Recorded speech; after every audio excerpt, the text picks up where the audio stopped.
Quite a number of articles on, and maybe there's like a, not renaissance, but maybe there's a renaissance going on Yes, currently in yes. the last few years or Yes, so. in particular, contemporary arts exploding. Well, welcome to our collector conversation at Green Hill Center for North Carolina Art. I'm Barbara Richter, Executive Director, and it is my great pleasure to introduce Patrick Diamond, author of a new memoir called The Incredible Joy of Collecting African American Art, My Journey from Frogtown, South Carolina to the National Gallery. Patrick is visiting us today from Charlotte to discuss more than 4 decades of collecting works by African American artists. Art from Patrick's and his wife Judy's collection has been exhibited in museums across the country, including the Art Institute of Chicago, the San Francisco Museum of Art, the Whitney Museum, the National Gallery, and many others. Last summer, the Diamonds collection was on view at the Harvey B. Gantt Center for African American Art and Culture in Charlotte. Patrick's new book describes a 46-year cultural journey of acquiring art and befriending some of our country's most prominent African American artists. We are so delighted to welcome you here to Green Hill, Patrick, in particular, as your passion for collecting began with one of North Carolina's most prominent artists, Romare Bearden. So let's start at the beginning. And I believe it was Thanksgiving in the early 80s that you and your wife and your son were at the Brooklyn Museum. Tell us what happened when you walked into that exhibition. Oh, yes. Barbara, let me first say that I can't thank you enough for the invitation to sit with you today to talk about one of my very favorite topics and subjects, collecting African American art. That visit to the Brooklyn Museum again occurred in the early 80s. At the time, my wife and I and our son resided in Atlanta, Georgia, but visited my sister and her family for Thanksgiving in New York. My wife happened to have seen an article advertising the Romare Bearden exhibition and thought that it might be a great family outing for us. And all of the adults in the family said, yes, let's absolutely do that. Let's get out early. Let's try to avoid any crowds, but let's go to the museum. And that was my real first introduction to the importance and the power of Romare Bearden's art.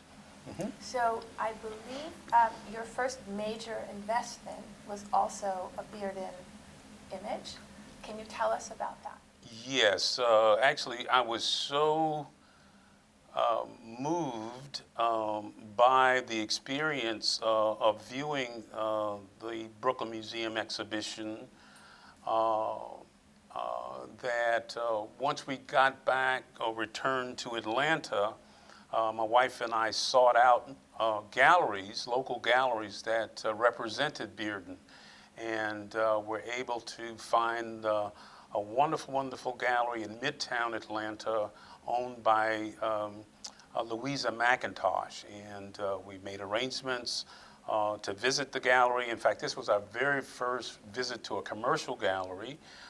We had advised Louisa that we were interested in Bearden, so once we got there, she had this, laid out quite a number of his wonderful images, lithographs, watercolor paintings, as well as some of his extraordinary collages. So that very first visit to a commercial gallery was an absolutely incredible experience for my wife and I.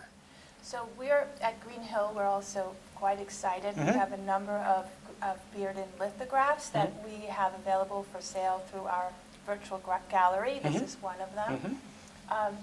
But you have somehow an intensely personal connection to Bearden. I know that you feel a sense of comradeship almost. I know you both went to Boston University. You both were college athletes in the same stadium. Tell us a little bit why this connection to Bearden is so intensely personal for you.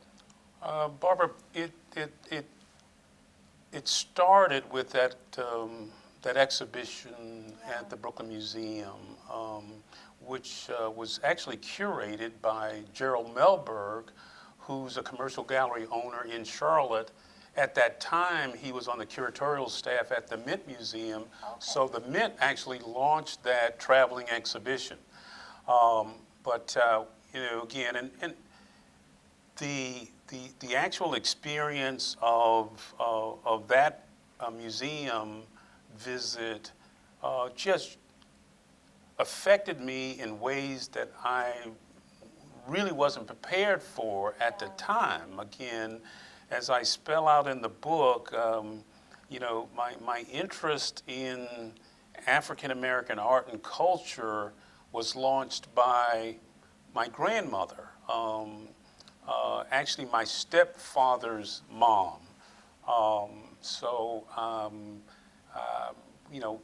My mom was a single parent with 4 children, but she met this wonderful man who, again, became a wonderful and providing stepfather.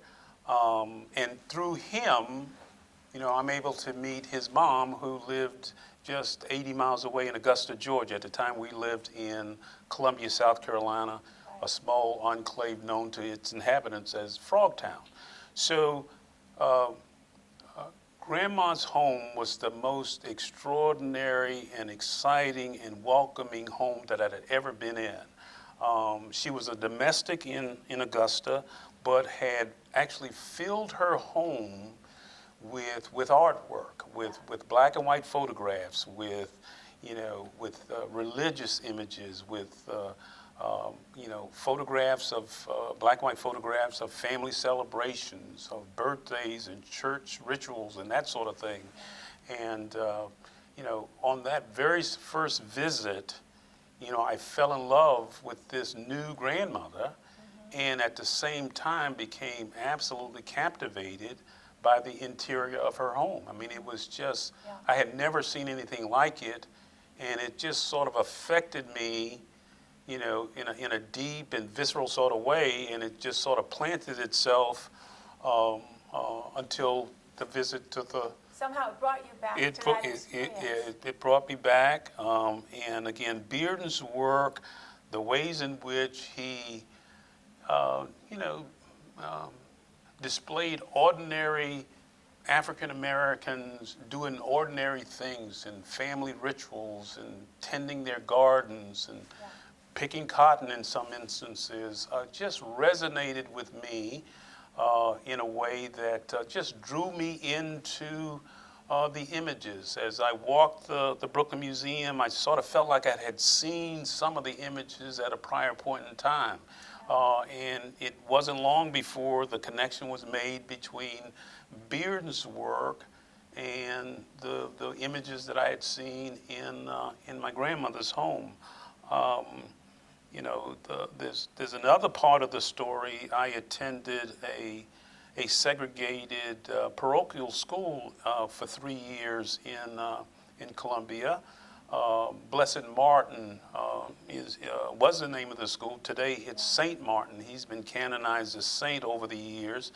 but our segregated school, named for Blessed Martin, a black man from Lima, Peru, also had an effect on me at this early age in that, the church and the school had paintings and sculpture pieces of Blessed Martin displayed throughout the school. So the combination of the visits to grandma's house and the everyday experiences that I was having at, from first to third grade at Blessed Martin just, again, sort of influenced me in a way that I've not wanted to shake and haven't been able to shake in 60 or more years. I mean, the art and the culture reflected, in their works, have just resonated in a way that has enriched my life personally and has been beneficial to our family life.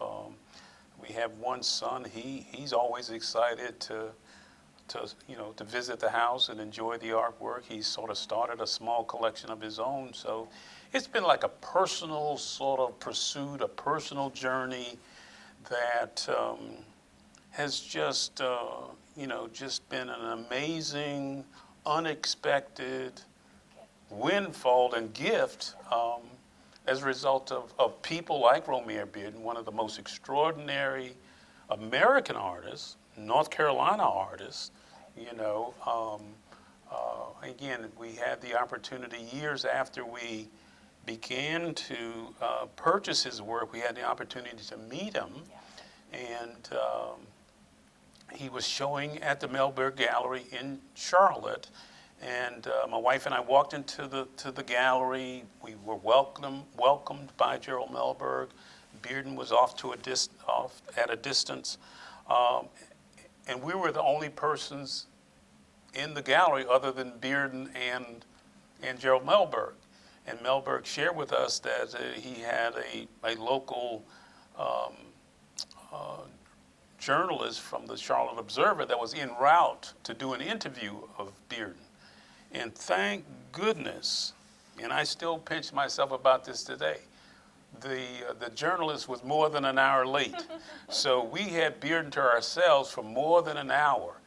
And again, he walked us through the exhibition. He talked about the individual pieces. He talked about how and why he had titled them the way he did. He gave us a little information on his cut and paste technique. I mean, it was an absolutely thrilling noontime meeting with one of the most extraordinary and unpretentious artists that you'd ever want to meet. So having purchased the jazz image from Louisa McIntosh, and then years later being able to actually meet Bearden, again, just was an amazing kind of experience. And again, that and other things just kept pulling us closer and closer in terms of the importance, the significance, the richness of African American art and culture. So I wanted to get to that very point and your experience as a collector. You've just mentioned that really your interest in exploring the impact of African Americans on culture in a way has sustained you, has fueled your passion over the years. What did you learn? Let me say first, Barbara, that Judy and I have never seen ourselves as collectors per se.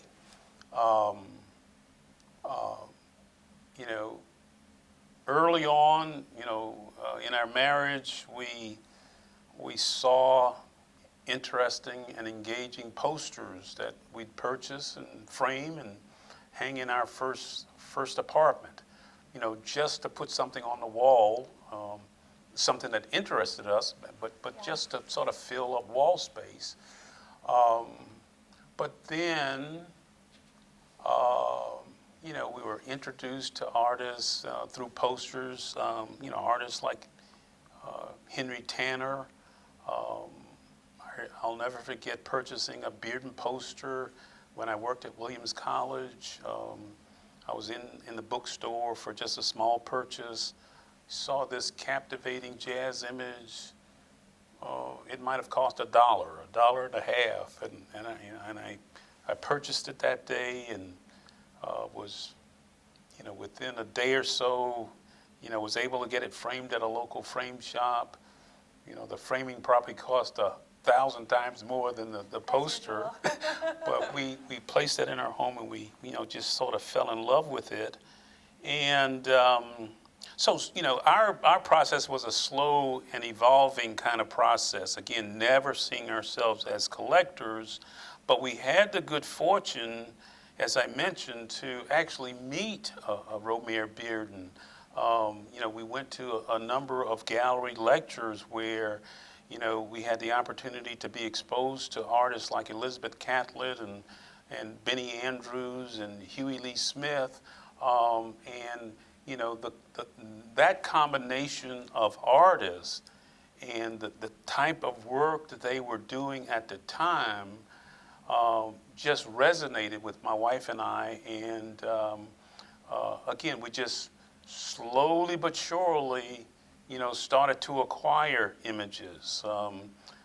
Slowly but surely started to acquire images, and before we knew it, it became compulsive. Yeah. I mean, we would have relationships going with 5 or more galleries where we would work out, we purchase a piece, do a solid down payment on the piece, work out a payment plan, and at the end of the month, we're sending, this amount to this gallery, that amount to another gallery. We also, at the time, were fortunate to meet several artists that invited us to their studios, and we're able to make acquisitions directly through the artists. Again, with a down payment demonstrating your commitment to the piece, yeah, and then a sort of an unreasonable sort of monthly payment plan. Again, Judy and I have been collecting for almost 50 years. We could not have acquired our collection without the generosity of those commercial galleries and those artists. Not that our collection, is a very expensive collection, but those pay arrangements made it possible, for us to acquire the works. And as you're aware, some of the artists that we've talked about, over the last 20, 30 years, their work has appreciated in extraordinary ways. The first Bearden image that we purchased was actually from this same series. We are still kicking ourselves that we weren't affluent enough to buy some of the collages that were available, but we did purchase that initial lithograph, and it's one of my very favorite pieces. And even with it, we had to make multiple payments to finally take possession of it. We found a way. We found a way. Where But there's a will, there's a way. where there's a will, there's a way, and today it's appreciated over 1,000%. So you've lived in Boston, you've lived in Chicago, you were born in South Carolina. Mm-hmm. North Carolina is your home. yes. Charlotte is claiming you. North Carolina is claiming you. How has the South and North Carolina in particular influenced your collecting? Great question. We've actually, we've actually lived in Charlotte on 3 separate occasions. We moved to Charlotte in the early 80s from Atlanta. I was employed with the old NCNB, now Bank of America, for about 10 years. left the bank in the early 90s, mid 90s, and took a wonderful opportunity to work at Duke, the old Duke Power Company, now Duke Energy. After a short period of time, Duke asked me to take a role in Winston-Salem, North Carolina. So we were in Winston for about 5 years. We moved back to Charlotte after that experience, and then off to Chicago for 7 years, and then returned to Charlotte for a third tour of duty, and we think we're gonna enjoy Charlotte for the rest of our lives. Of the cities and states that we've lived in, North Carolina has been the most influential in that we were introduced to some of the most extraordinary African American artists in North Carolina, in the state. Bearden in Charlotte, and a number of other wonderful artists there in Charlotte. But while we lived in Winston-Salem, we met Jacob Lawrence and developed a relationship with his gallery out in Seattle, Washington. Through that introduction, we met Benny Andrews at the Diggs Gallery in Winston-Salem, developed a 10-year long personal relationship with him. There's a full chapter in the book about the relationship with Benny Andrews. We met Elizabeth Catlett in Winston-Salem and was able to cultivate a wonderful relationship with her for quite a number of years. And then there were other artists. Again, Simona Allen, who spearheaded the work at the Delta Arts Center in Winston-Salem, did an absolutely extraordinary job of bringing artists from throughout the country right to little old Winston-Salem. And again, I happened to be employed at Duke at the time, and we would make every single exhibition that the Delta Arts Center put on, and we were richly rewarded because of these extraordinary, internationally recognized 20th century artists that would move in and out of the Sawtooth Gallery there in Winston-Salem. It was just absolutely amazing. And again, we were just, small acquirers of their work. Again, not seeing ourselves as collectors at all. And it wasn't until much later on that we began to get solicitations from museums to loan individual pieces or group selections to their institutions. We were flattered then, we're flattered now. Again, it's a dear friend of mine in Charlotte, a wonderful arts professional and former gallery owner, speaks of collecting art and engaging with African American artists and so many other components of it as a magic carpet ride. And that's exactly what Judy and I have enjoyed. It's in many respects, it's sort of indescribable, the joy and excitement, the inspiration that you get from the works, living with the works, getting to know the artist, and communicating with the artist through letters and telephone conversations and that sort of thing, and then knowing the important work and the mission that some of these artists have had. Bearden and Catlett and Benny Andrews and Charles White and so many others, they came along during the Civil Rights Movement. And one of their goals and objectives and missions was to sort of, lift the consciousness of African Americans who had, because of the extreme racism that had existed not only in the South, but certainly in the South, they were trying to create work that would, again, basically lift the spirits of people. When I was a child, in Columbia, South Carolina, blacks weren't admitted to the museum.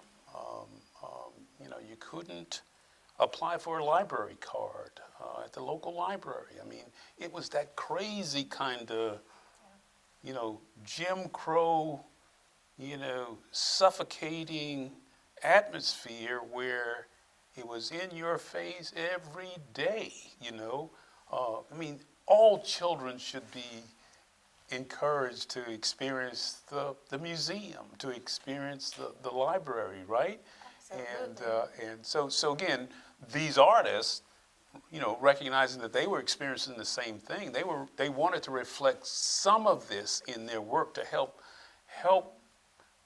blacks as well as whites to have a broader and a deeper appreciation for the contributions that African Americans have made to the overall American culture.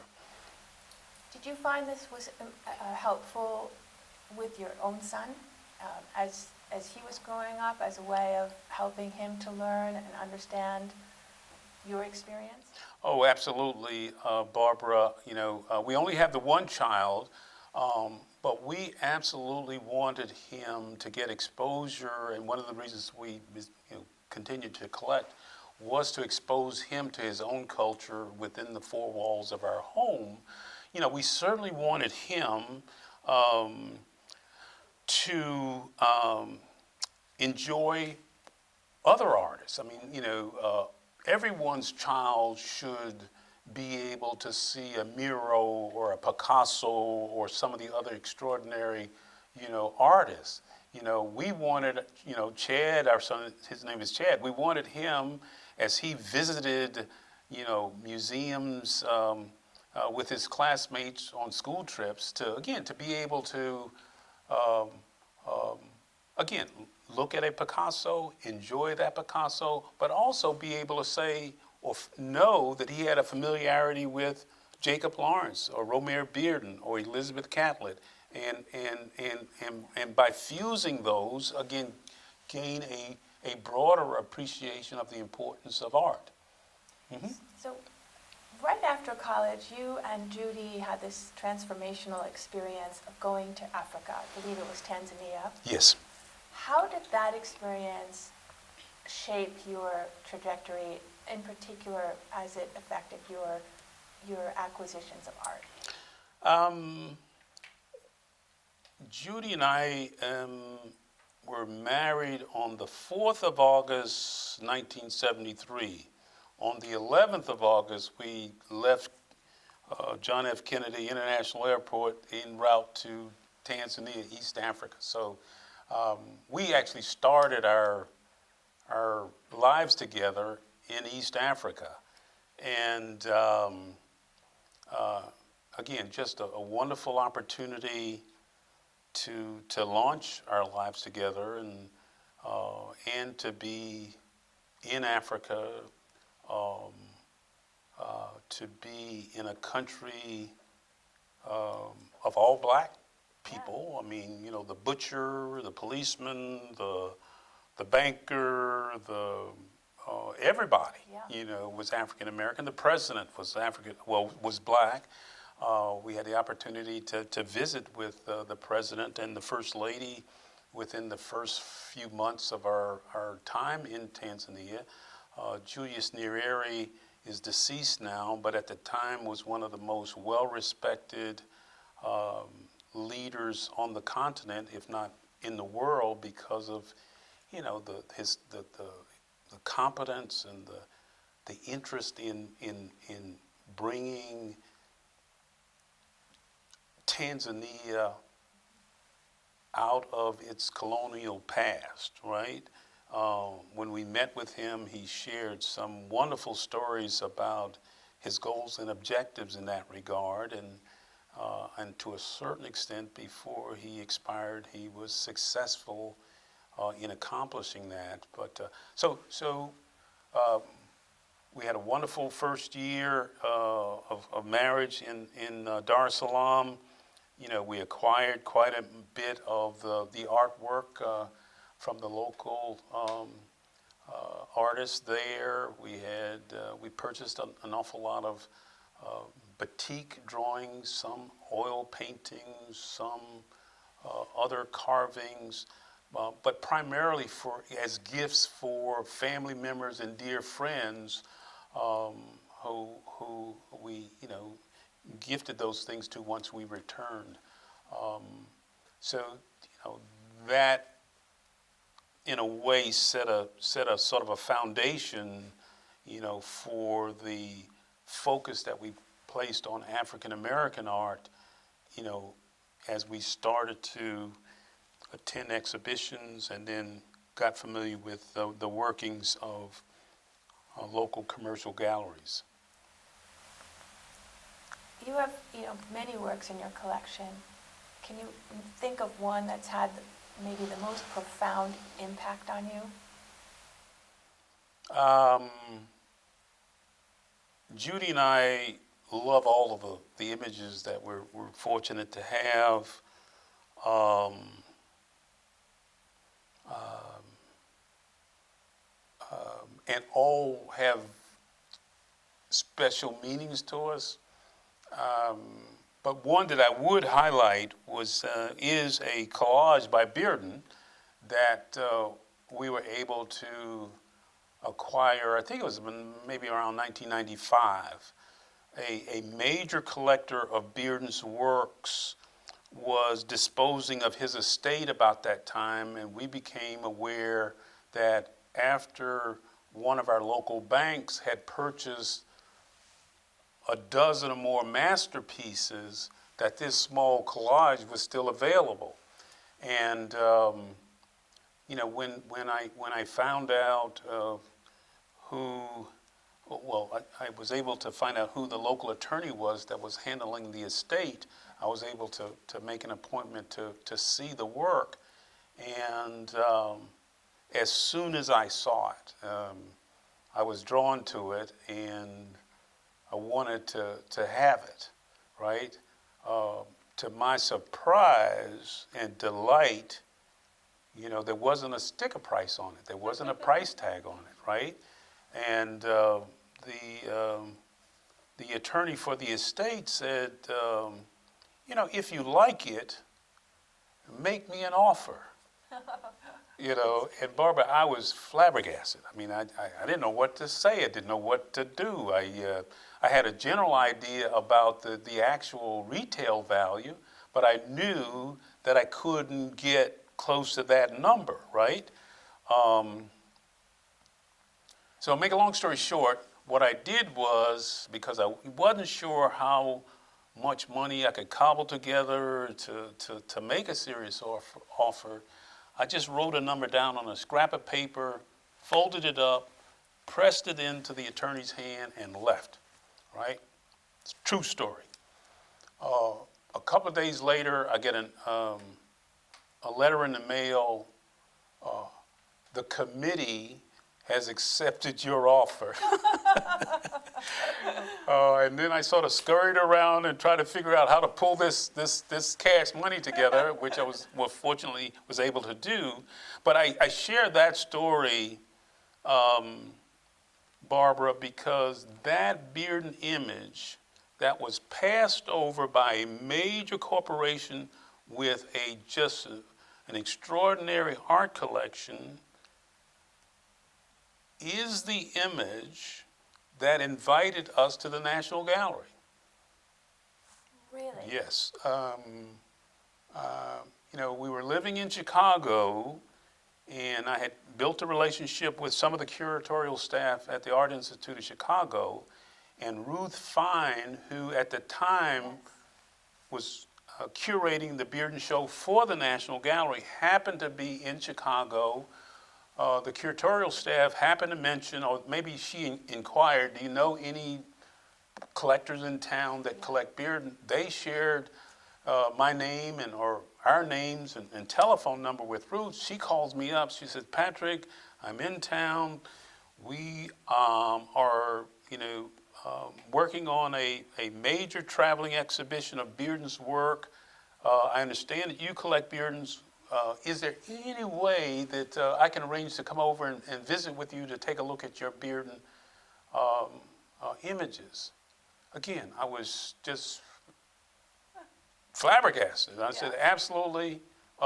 She also mentioned in the telephone conversation that the National Gallery's exhibition of Bearden's work would be the very first time in the 62-year history of the National Gallery that they had done a one-person exhibition of an African American's artwork. Wow. Right? So, again, Extraordinary. yeah, so again, I said, whatever time is convenient for you, I'll pull the images from underneath the bed, from out of the closet, I'll dust them off. And so she came over and spent about 3 hours with me, right? Examining every inch of every image that we had. I mean, she's a professional printmaker, extraordinary knowledge of art. And she probably knows more about Bearden than any other arts professional I've ever met. So she spends about 3 hours with us, and at the time we might have had 14 or 15 Bearden images, a couple of drawings, the collage, and a number of lithographs. She and I had a wonderful conversation. Over time, I have developed files on all of the artists that we collect, so I was able to share some materials with her that she found beneficial as she was sort of identifying collectors and background information on Bearden. And then she shared with us that, it would take her about 2 years to make all of the decisions having to do with the exhibition. And so she and I were able to, develop a wonderful ongoing relationship. As I found new materials on Bearden, I'd stick them in the mail to her. A day or two later, she's sending me a letter thanking me and giving me the progress on the exhibition. So again, there was a wonderful relationship with a wonderful arts professional, museum professional. I get a letter one day. She says, the National Gallery has decided to postpone the exhibition because we're finding out so much information about Bearden, we can't evaluate it all in the period of time that we thought we'd be able to review it. So we're going to delay it for at least another year. I was happy just to be in touch with Ruth and being made aware of the activities. So again, we continued our letter writing. I get a letter from her after that communication, and she says, Patrick,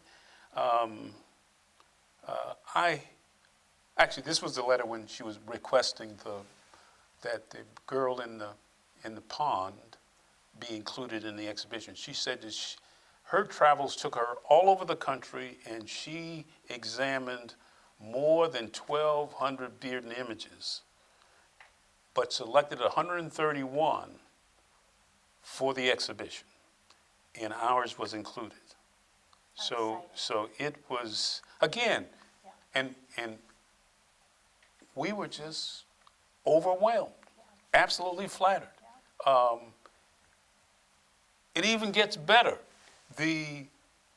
Ruth and a team of writers did an exhaustive catalog for the Art of Romare Bearden exhibition. Our collage was captured in the text, but also included on the inside back jacket of the exhibition catalog. So again, and Judy and I have always felt that, Bearden's spirit was moving through our relationship. He was involved in our ability to purchase the piece in his, maybe like less than a mile from where he was born.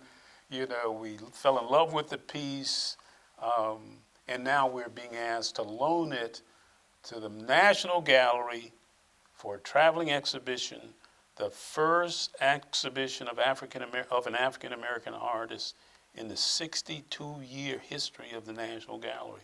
We were just absolutely blown away, you know. And again, didn't start out as collectors, but you know, the artists have brought us in, the museum professionals have brought us in, their generosity, the commercial gallery owners and their sharing of information and their generosity has made this collecting experience just something I had to write about. Extraordinary. I Extraordinary. had to write about it. Part Yeah. of history. Yeah. Yeah. So it's interesting that you mentioned the Smithsonian, that this was the first time in their history that they dedicated a show to an African-American artist exclusively.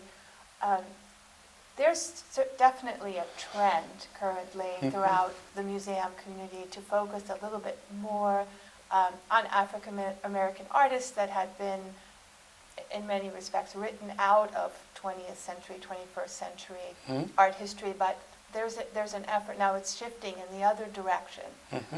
What do you attribute that to?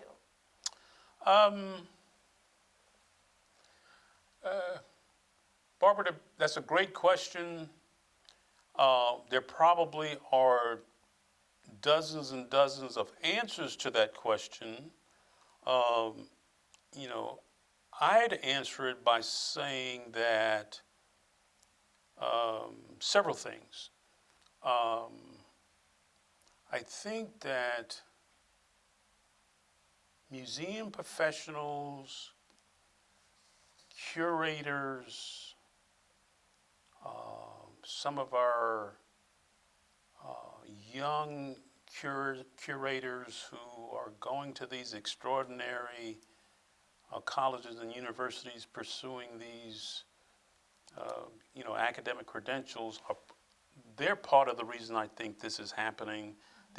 This sometimes younger group of curators who are looking at a different world than curators in the past have. I think that they're part of this conversation. I think that certainly the new Museum of African American History and Culture in D.C. I think has helped some museums to sort of say we have some inventory of African American art. We should do more. I think that much like my experience in Chicago, the museum staff, at the highest levels today understand the importance of being a welcoming institution for the entire community, and they also know that in order to have African Americans and women and Latin Americans to come in and feel comfortable in their facilities, they might need to put artwork on the walls that helps to draw them in. So I think that's part of it. I also think that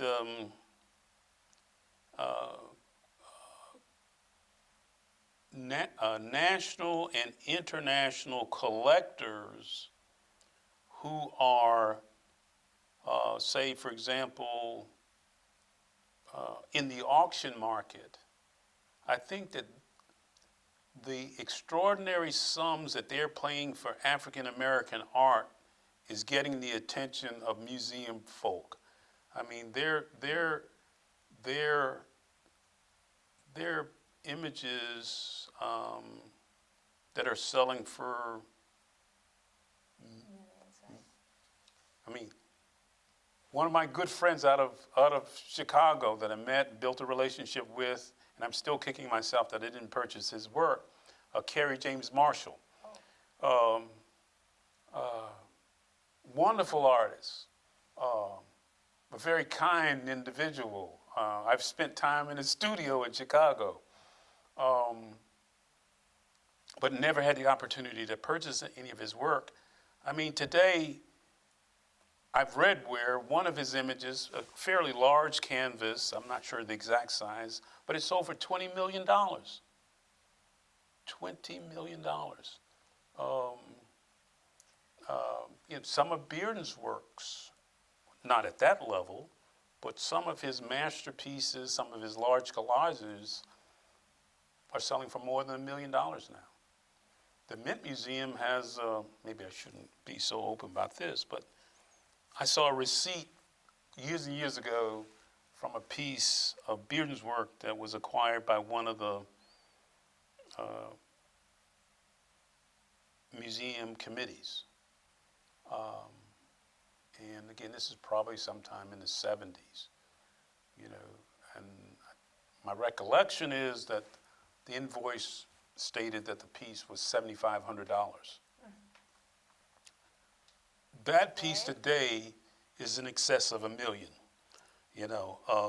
So again, I think that the combination of things and the willingness of museum professionals to broaden the experience for all Americans, and they know the contribution that African American artists have made to American art and culture. I mean, it's just the thing to do. So it has really changed. I mean, the collecting experience has changed quite a bit over the last 10 years, probably 10, 15 years. So, so we're living in unprecedented times in many respects. You know, we have protests that are going across our country, that are spreading around the world against racial injustice. How do you, how can African American art help us at this moment in time? How can it help us to be open to other perspectives? How can it help us to inspire change? Boy, Barbara, that's a big question. I think it's an important question. And I don't know that I have the answer other than to say that I think, organizations like yours, I believe, are doing a lot of the right types of things, kind of things. I mean, the dedication that the Green Hill has to supporting North Carolina artists, I think is important. You know, the fact that, you're opening your doors to all good North Carolina artists, African American, women, Latin American. I think that, that's important to support these artists and to help them strengthen their craft and hopefully become full-time professional artists, generating works for, all levels of collectors, corporate, individual, family, and certainly the work. Again, because of Bearden, and this may not be true of all people, certainly not true of all people, and maybe most people that enjoy works of art. But some do. I mean, Bearden's work launched sort of a relationship between me and his work that allowed for like a personal conversation with the work. I mean, it's sort of during that Brooklyn Museum exhibition, his images, some of the figures in his images were actually talking to me. And I engaged back with the images. I mean, Bearden had that effect on me, and it goes back to, again, that early introduction at my grandma's house, where, she had the black and white photographs of family members and the paintings of religious images and children at play and again, paintings of black women in their gardens. I mean, so Bearden did a lot of that sort of work. And again, when I was introduced to his work, I just felt like I was maybe not sitting out on the front porch in Louisiana Serenade, but I felt a part of the work. I mean, you know, you hear these stories about, you know, visitors to museums that stand in front of an image and they weep because of the connection that they're making. That's sort of what happened. So universal language lifts you up, Yeah, breaks down barriers. yeah. I think this is a wonderful note to end on. We've sort of come full circle. We started at the Brooklyn Museum, and now we're back at the Brooklyn Museum. I want to end with maybe one last question about your book. Sure. Because it's been very inspiring to be with you and to hear your stories. What do you hope that this book will accomplish? Well, What contribution do you hope it will make? well, because this is the first time through for me, I'm hopeful that established collectors as well as beginning collectors might add it to their library of art resources, right? Again, I've been fortunate I've been reaching out to public museums and university museums, hoping to arrange for them to place it in their gift shops, and quite a number have agreed to do that. So again, I'm hoping that, you know, art collectors at different levels will purchase it. But one of my goals too is I'd like for this. I believe that this is an important publication for grandmothers. In that, based upon the relationship I had with my grandmother and how she changed my life, and as we all know, only grandmothers can extend the love that a grandmother possesses, right? Granddads can't do it. Aunts and uncles can't do it. Grandmothers, I think, are, you know, God's gift to all of us. And I was able to, you know, have that relationship with my stepfather's mom. So she's my new grandmother that I talk about in the book. And her embrace, her welcoming me into her life, with no question about the lack of biological or blood ties, again, changed my life. I mean, it just absolutely changed my life. So again, I think that because of the influence that grandmothers have on their grandchildren, I would hope that this might be a great gift for people to buy for their grandmas. Beautiful, beautiful. Well, thank you, Patrick. It's been, on behalf of all of us at Green Hill, it's been fantastic to meet you. We so appreciate your insights. We love that you're here in our gallery. Please come and see us again. Will do. Thank you again. Thank you so much, Bob. I really appreciate the invitation to spend this time with you.